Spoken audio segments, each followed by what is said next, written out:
बिस्मिल्लाहिर्रहमानिर्रहीम। अस्सलाम वालेकुम। मोहम्मद सजाद आपकी खिदमत में हाजिर है। 3 जून 2025 रावी ब्रिज की डिटेल्स शेयर करनी है और बहुत सारी चीज़ों को हमने आज के इस व्लॉग में डिस्क्लोज़ करना है। नंबर 1 तो इस तरफ ये फुटपाथ क्यों बनाया गया, उसकी रीज़न क्या थी। अब थोड़ा सा इस हिस्से को भी हम देख लेते हैं। मैक्सन्स जिस पे काम कर रहा है, यहाँ पे कल आपने देखा कि ब्लॉक्स नहीं थे, अब यहाँ पे ब्लॉक्स लगाए हैं। एक ग्रीन बेल्ट बनाई जा रही है, ये सेंटर में भी ग्रीन बेल्ट बनाई है। यहाँ से भी पब्लिक ट्रैफिक आ रही है, उस तरफ से भी ट्रैफिक आएगी। यहाँ से जो सईद पार्क से ट्रैफिक आएगी ना अंदर से, आई थिंक ये वो ट्रैफिक इससे ट्रैवल करेगी, और मेन रोड से जो ट्रैफिक आएगी वो ये ट्रैफिक ट्रैवल करेगी। और एक बात मैं यहाँ से और शेयर कर दूँ मेट्रो बसेस के हवाले से, कि मेट्रो बस का ट्रैक भी टूटा हुआ है, उस ट्रैक पर भी इंशाल्लाह काम शुरू होगा। उस प्रोजेक्ट को भी पास कर लिया गया है। देखो नेक्स्ट मंथ या उससे नेक्स्ट मंथ इस मेट्रो ट्रैक पर भी सेम ऐसे ही काम होगा। यही कंपनी गनी एलडी का प्रोजेक्ट है, गनी इसके कॉन्ट्रैक्टर हैं, तो गनी ही इसको लेके चलेगा।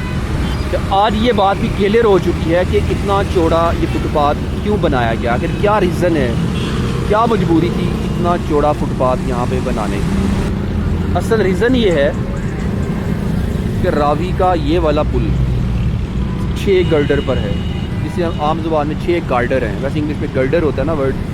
तो रावी का जो नया पुल बनाया था उस पर 8 गार्डर रखे हुए हैं, इस पुल के ऊपर 6 गार्डर्स हैं। अब गार्डर्स कैसे हैं, लाइक 1 2 3 4 5 6 गार्डर। इस जगह पर गार्डर्स नहीं है, और वो जो फुटपाथ है वहाँ पर भी गार्डर नहीं है। ये जो फुटपाथ सीधा जा रहा है वहाँ पे गार्डर नहीं है। तो अगर यहाँ से हैवी ट्रैफिक गुजरती तो गार्डर ना होने की वजह से सपोर्ट ना होती तो ये पुल नीचे गिर सकता था, वो हिस्सा नीचे गिर सकता था। अंडरस्टैंड? इस वजह से इतना चौड़ा यहाँ पे ये फुटपाथ बनाने की ज़रूरत पेश आई। और रावी के पुल के ऊपर जो जितना भी रखा है उन्होंने फुटपाथ साइड पे इसीलिए रखा है कि यहाँ पे सपोर्ट नहीं है नीचे। जब नीचे सपोर्ट नहीं है तो कोई भी हैवी ट्रैफिक यहाँ से गुजरती तो नुकसान हो सकता था, जिस वजह से इस तरफ भी फुटपाथ बनाना पड़ा। उस तरफ भी गार्डर नहीं है, इसलिए उस फुटपाथ को भी ख़त्म नहीं किया। ये 6 गार्डर हैं। तो नया पुल बना हुआ है रावी का, वो 8 गार्डर हैं, ठीक है। तो इसके नीचे स्पोर्ट कम है, उसके नीचे स्पोर्ट ज़्यादा है, इसलिए दोनों साइड पे हमें ये जहाँ पे गार्डर नहीं है वहाँ पे फुटपाथ बनाना पड़ा।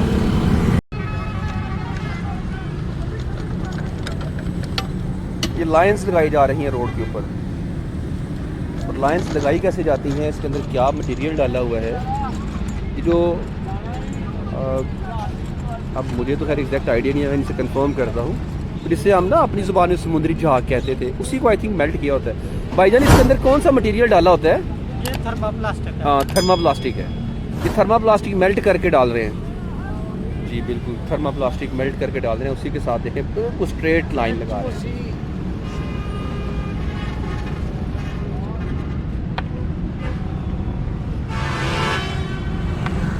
अब यहाँ पे काम सिर्फ फिनिशिंग का रह गया है, कंस्ट्रक्शन का काम ऑलमोस्ट डन है। सिर्फ फुटपाथ पे एक टफ टाइल लगाई जा रही है, वो भी आपसे मैं शेयर करता हूँ।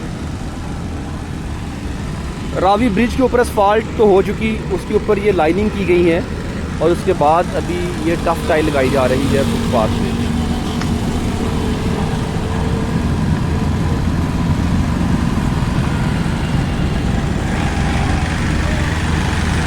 मिट्टी है इसके ऊपर, आई थिंक उसको साइड पे कर रहे हैं।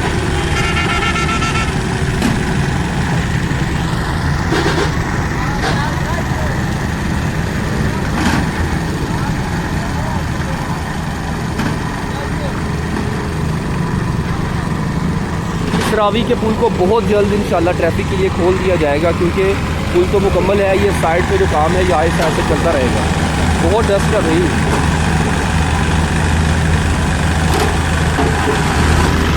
अस्सलाम वालेकुम साहब जी, क्या हाल है? ठीक है, अल्हम्दुलिल्लाह। कैसे मिजाज हैं आप? ठीक है भाई, काम ऑलमोस्ट मुकम्मल है। कल इफ्तिताह है इसका। कल इफ्तिताह करना है? अरे माशाल्लाह, कल किस टाइम इफ्तिताह करने जा रहे हैं? तकरीबन 95% कंप्लीट हो चुका है। और रावी का पुल तो हो गया, बस ये थोड़ा बहुत रह गया है। इंशाल्लाह ताला कल ट्रैफिक इधर से रवा दवा कल यहाँ से जाएगी। ईद पे लोगों की मुश्किलात आ रही है ना, उनके लिए आसानी हो जाएगी। आसानी के लिए ये रास्ता जल्दी जा रहा है। भाई कह रहे हैं कि कल इंशाल्लाह इसका इफ्तिताह किया जाएगा। इनके 4 जून को इफ्तिताह हो रहा है इस रावी पुल का, क्योंकि काम तो हो चुका है सारा मुकम्मल। अब जो प्रॉब्लम्स आ रही थी, जो हर्डल्स आ रही थी, वो सारी इंशाल्लाह दूर हो जाएंगी।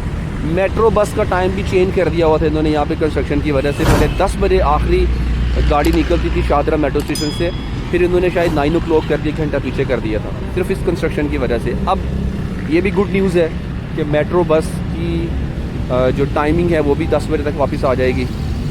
ईद से पहले पहले इस पुल को ट्रैफिक के लिए खोला जाएगा, कल ही इंशाल्लाह ट्रैफिक के लिए खोल दिया जाएगा। सोलर लाइट्स लगाई गई हैं। लाइट्स के बारे में अगेन मैं यही कहूँगा कि मेंटेनेंस और रिपेयरिंग साथ साथ इसकी करते रहें। अक्सर ऐसा होता है कि जब हम कोई प्रोजेक्ट कंप्लीट कर देते हैं उसके बाद मुड़ के नहीं देखते वहाँ पे क्या चल रहा है। तो गवर्नमेंट को चाहिए कि इतना अच्छा काम किया है आपने, अप्रिशिएट करता हूँ मैं आपको।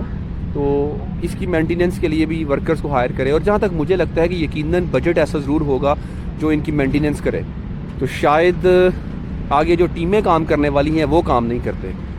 तो ऑफिसर्स जो काम करने वाले हैं शायद वो सही तरह से अपनी ड्यूटीज़ को सर अंजाम नहीं देते, शायद जिस वजह से ये प्रॉब्लम्स क्रिएट होती हैं कि लाइट्स ख़राब हैं तो महीनों ख़राब ही रहती हैं। हो सकता है हल्की सी एक तार हिली हो, एक वायर ख़राब हुई हो, तो ये चीज़ें सामने आती हैं। तो बस गुजारिश है कि ये कभी भी कहीं भी कोई ख़राबी देखते हैं तो फ़ौरन से स्टिचिंग टाइम सेव्स 9 वाला काम करें। वक्त पे लगाया हुआ एक टांका आने वाले 100 टांकों से बचाता है। ये जो कुछ सेंटर में आपको इलेक्ट्रिक पोल्स नज़र आ रहे हैं ये बिल्कुल फारिग हैं, क्योंकि इनको यूटिलाइज़ नहीं किया जा रहा है। गवर्नमेंट को चाहिए अब इसको उतार के ले जाएं इसको यहाँ से, क्योंकि बदनुमा सा मंजर पेश करेंगे। फिर ये या तो इसको फिर ठीक करें, मेट्रो ने सेंटर से गुजरना है, या फिर आई थिंक जो लाइट्स लगाई गई हैं, काफ़ी ज़्यादा लाइट्स हैं, इन लाइट्स की वजह से ये वाली रोड भी रोशन रहेगी।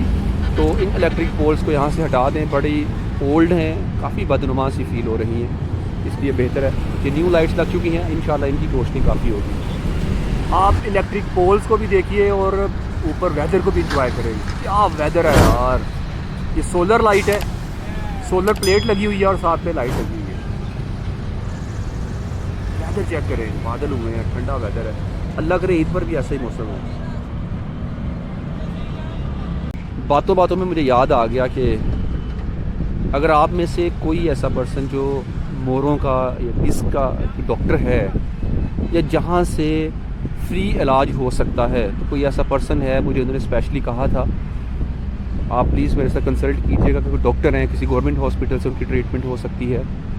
उनके कुछ जो डिस्क्स हैं बैक साइड से वो स्लिप हो गई हुई हैं, और शायद एक या 2 मोरा भी स्लिप हुआ हुआ है। तो अगर आप में से कोई डॉक्टर मेरी वीडियो देख रहा है, या आप जानते हैं कि कहाँ से उनका फ्री इलाज हो सकता है, तो आप मुझे ज़रूर बताइएगा। नंबर मेरा है आपके पास, नहीं तो मेरे चैनल पे जाके नंबर वहाँ से आप ले सकते हैं, कवर फ़ोटो वही लगी हुई है, या आप मुझे कमेंट छोड़ दीजिए। किसी का यार भला हो जाएगा, किसी के लिए आसानी हो जाएगी, कोई दुआ देगा। यहाँ पे काम जो रहता है वो यही है बस। यहाँ कुछ इलेक्ट्रिक पोल्स लगेंगे, यहाँ लगेगा, वहाँ इलेक्ट्रिक पोल, इस तरफ इलेक्ट्रिक पोल्स लगाए जाएंगे। इसके अलावा टफ टाइल है बस वो लगाई जाएगी। लेकिन माय डियर फैमिली, आप सबसे गुजारिश करूँगा कि चैनल को सब्सक्राइब कीजिए, वीडियो को लाइक कीजिए। जो डिटेल्स आपसे शेयर करता हूँ सिर्फ इसी प्रोजेक्ट को नहीं, ये प्रोजेक्ट तो मुकम्मल हो चुका है। इंशाल्लाह फर्दर जो प्रोजेक्ट्स हैं इस एरिया में और लाहौर के अंदर, इंशाल्लाह अपकमिंग प्रोजेक्ट्स को भी मैं कवर करूँगा। आप सबका साथ, आप सबकी सपोर्ट के साथ ही सब मुमकिन है। तो आप इतना प्यार देते हैं, मोहब्बत देते हैं, आप सबका मैं शुक्रगुजार हूँ। मैं आजकल अपने हर व्लॉग में ये सामने लगने वाले CCTV कैमरास की बात भी कर रहा हूँ, ताकि आपको बता सकूँ कि ध्यान से गुजरिएगा, कहीं ऐसा ना हो कि महीने बाद इकट्ठे 10-15 हज़ार के चलान हमारे हाथ में थमाए हुए इन्होंने। तो हेलमेट के बगैर ना गुजरिएगा, ये एक अवेयरनेस के लिए मैं डेली मैसेज कन्वे करता हूँ। बाइक पे हैं तो हेलमेट के साथ गुजरिए, गाड़ी पे हैं तो सीट बेल्ट के साथ गुजरिए।